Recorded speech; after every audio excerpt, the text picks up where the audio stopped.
دوستو یاد رکھنا، تگڑا اور مضبوط جوان پتہ کون ہوتا ہے؟ جس کی نظریں پوری طرح اس کے کنٹرول میں ہوں۔ یہ علامت جوانی ہے۔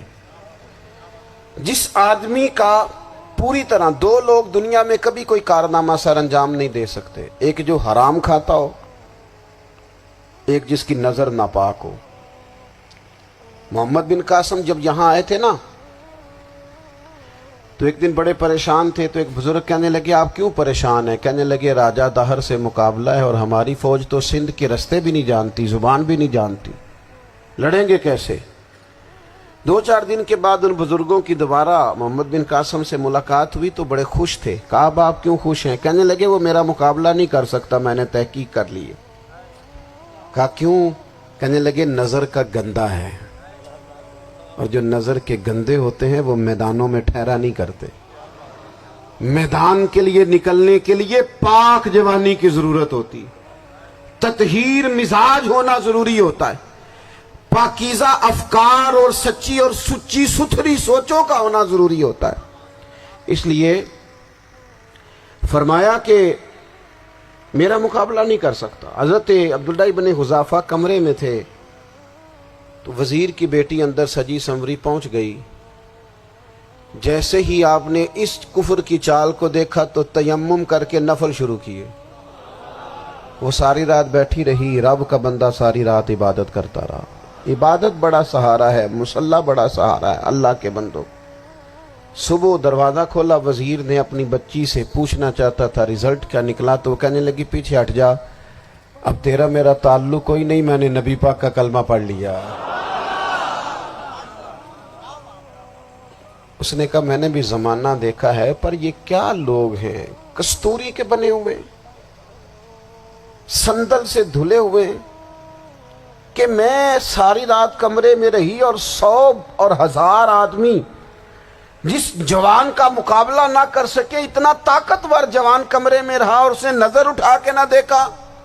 او کچا رنگ للاری والا جڑا چڑھدا تے لیندا رہندا ہے، اے عشق تیرے دا رنگ محمد چڑھیا پھر نہیں لیندا۔ میں کہا ایک دفعہ نظر اٹھا کے نہیں دیکھا، کمال ہو گئی۔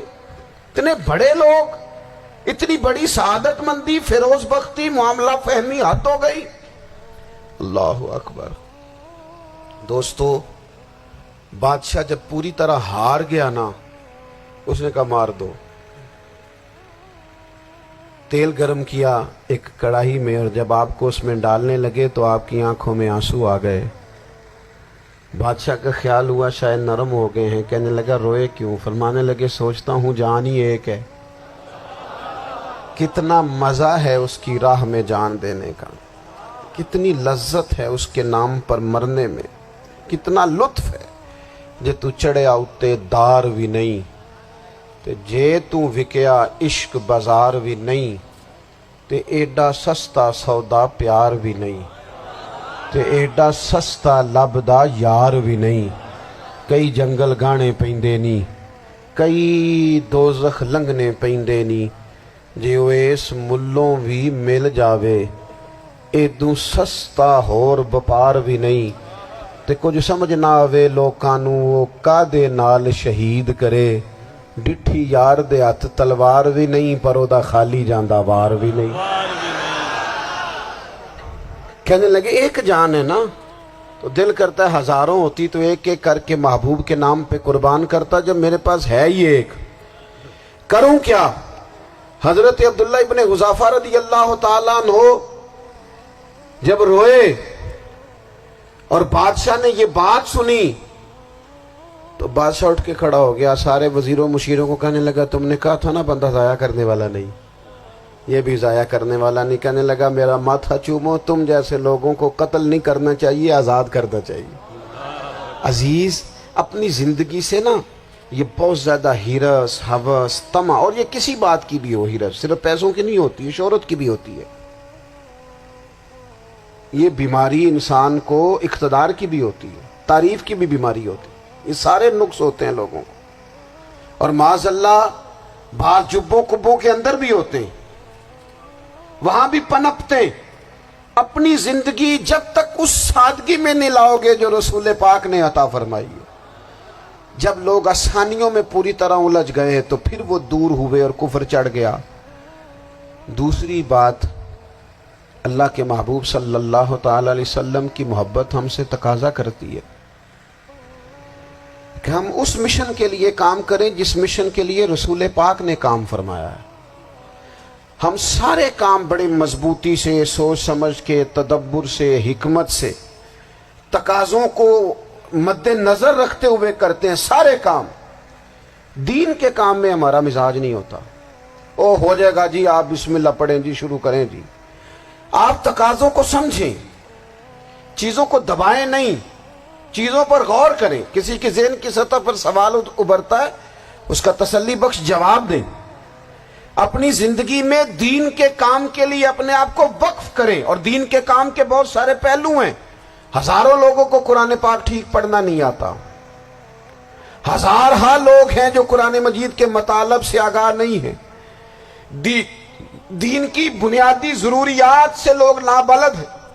میں آپ کو کس طرح یہ بات سمجھاؤں کہ ہزاروں کی تعداد میں طلاقیں اس لیے ہوتی ہیں کہ مردوں کو طلاق کے مسئلے نہیں آتے، انہیں پتہ نہیں ہے کہ مجھے حقوق زوجین کے معاملے میں کیسے چلنا۔ ڈھیر سارے گھروں میں تباہی اس لیے ہے کہ تربیت اولاد کا دینی منہج ہمیں نہیں پتا۔ اپنا حصہ ملائیں دین کے کام میں۔ ایک آدمی کو اگر تو نمازی کرنے میں کامیاب ہو گیا، تیری زندگی بدل گئی۔ وہ دین بیزار لوگ جو ہمارے بیچ بیٹھ کے ہماری نوجوان نسل کو پگڑی اور داڑھی کا نام لے کے بنیادی طور پر دین سے دور کرتے، ایسے نوجوانوں کو دین کا پیغام محبت دے کر دین کے قریب کرنا ہماری ڈیوٹیوں کا حصہ ہے۔ ہمیں ذمہ داری کا احساس کرنا پڑے گا، ہمیں یہ خاص قدم اٹھانا پڑے گا، توجہ دینی پڑے گی۔ مساجد، مدارس، میں آپ سے عرض کروں، اتنی ڈٹ کے مخالفت ہوتی ہے نا مدرسوں کی، اتنی ڈٹ کے۔ میں ادارہ چلاتا ہوں، اس کے چلانے میں جو مشکلات ہیں وہ تو ہم بتا نہیں سکتے آپ کو، اس لیے کہ میری قوم، میرا اس قوم سے تعلق ہے جو نعت خواں امیر کرنا چاہتی ہے، مدرسے نہیں۔ ہاں، نقیب خطیب پیدا کرنا چاہتی ہے، شعر و شاعری کی زندگی کو پروان چڑھانا چاہتی ہے۔ فقط ہمارا ان لوگوں سے تعلق ہے جو لاکھوں کروڑوں روپیہ محافل پہ لگائیں گے، اور قاری صاحب بیچارے اگر مسجد کا کوئی ہونے والا کام کسی وقت بتا دیں گے تو وہ بڑی مشکل آ جائے گی ان کے لیے۔ یہ کیسے ہو سکتا ہے، آپ نے یہ ڈیوٹی بتا دی۔ مدارس، اور جتنا اہم رول دین کو پھیلانے میں مدارس اسلامیہ کا ہے، اتنی زبردست، لوگوں کا خیال ہوتا ہے میری طرح کے لوگ شاید کام کرتے ہیں، ڈیوٹی کرتے ہیں۔